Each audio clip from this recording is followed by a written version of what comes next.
Good morning, welcome to super 6. రెండు తెలుగు రాష్ట్రాలు మహానగరాల్లోని కీలక సంఘటనలు, దేశవ్యాప్త సమాచారంతో పాటు ప్రపంచ నలుమూలలా చోటు చేసుకున్న కీలక పరిణామాలు, యాడ్-ఆన్గా ఎంటర్టైన్మెంట్. మొత్తం 6 సెగ్మెంట్లలో కీలకమైన 60 వార్తలతో మీ ముందుకు వచ్చేసింది ఇవాల్టి సూపర్ 6. ముందుగా తెలంగాణలోని టాప్ 10 న్యూస్ చూద్దాం.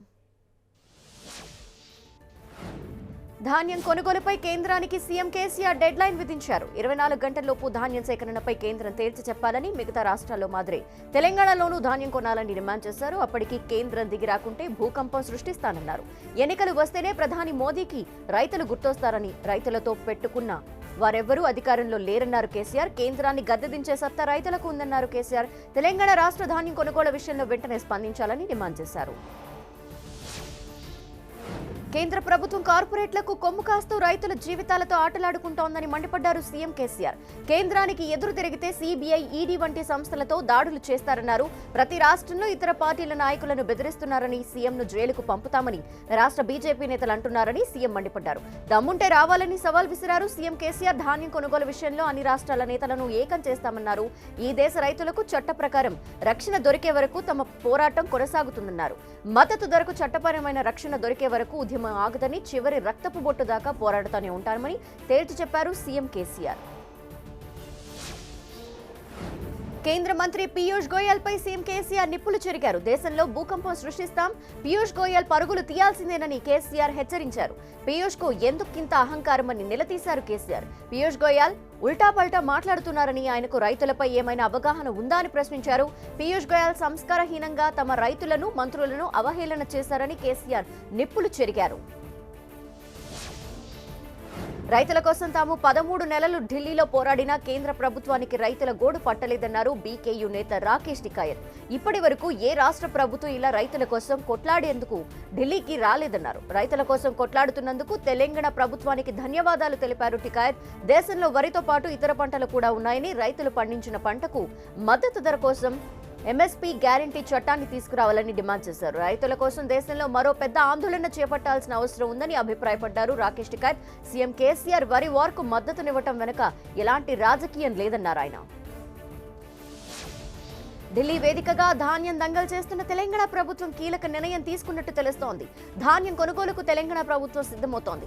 ఇవాళ జరిగే మంత్రివర్గ సమావేశంలో దీనిపై నిర్ణయం తీసుకునే అవకాశం ఉంది. తెలంగాణ రైతులను ఆదుకునే బాధ్యత తమదే అని ప్రకటించిన ప్రభుత్వం అందుకు వీలుగా ధాన్యం కొనుగోలు చేయాలని భావిస్తోంది. అదే సమయంలో కేంద్రం తీరును ప్రజల్లోకి తీసుకెళ్లాలని నిర్ణయించింది.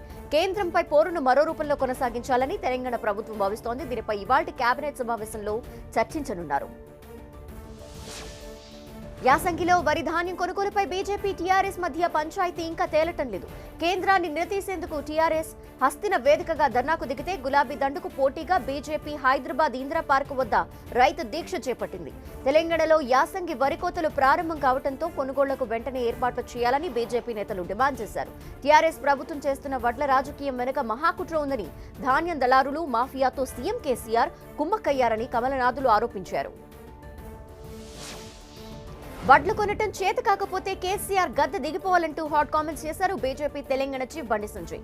కేసీఆర్ రాష్ట్రంలో ఏం చేయలేకే ఢిల్లీకి వెళ్లారని విమర్శించారు. పాలనలో వైఫల్యాల నుంచి ప్రజల దృష్టిని మరల్చేందుకే ఢిల్లీలో ధర్నా చేపట్టారన్నారు. రాష్ట్ర ప్రభుత్వమే రైతుల ధాన్యాన్ని కొనుగోలు చేయాలని, ప్రభుత్వంతో వడ్లు కొనిపించే బాధ్యత బీజేపీదన్నారు బండి సంజయ్. కేంద్ర రాష్ట్ర ప్రభుత్వాలపై టీపీసీసీ చీఫ్ రేవంత్ రెడ్డి ఆగ్రహం వ్యక్తం చేశారు. ధాన్యం కొనాల్సిన బీజేపీ, టీఆర్ఎస్ ప్రభుత్వాలు రాజకీయాలు చేస్తున్నాయంటూ తీవ్రస్థాయిలో మండిపడ్డారు.